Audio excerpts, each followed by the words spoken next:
इथिओपियाच्या ओमा नदीच्या खोऱ्यात राहते मुर्सी ही आदिवासी जमात। पूर्णपणे निसर्गावर जगणाऱ्या मुर्सी लोकांची संख्या आता कमी राहिली असली तरी जमातीच्या पूर्वजांनी घालून दिलेल्या प्रथा आणि परंपरा ते अजूनही टिकवून आहेत। मुर्सी जमातीत वयात आलेल्या तरुणींसाठी एक पारंपरिक प्रथा आहे ज्यात त्यांना ओठात आणि कानात लाकडी किंवा मातीची प्लेट घालण्याची पद्धत आहे। हीच पद्धत सुरी आणि इतर आफ्रिकन आदिवासी जमातींमध्येही फॉलो केली जाते। आफ्रिकन आदिवासी जमातीतील मुलींना वयात आल्यावर मासिक पाळी आल्यानंतर ओठात मोठ्या प्लेट्स घालण्यासाठी त्यांच्या खालच्या ओठाचा काही भाग कापावा लागतो।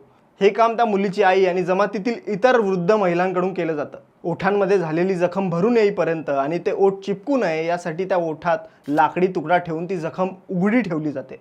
ओठांमध्ये घालण्यात येणाऱ्या प्लेट सामान्यतः हलक्या लाकडांपासून किंवा चिकन मातीने तयार केलेल्या असतात। त्यांना लॅब्रेट असं म्हणतात।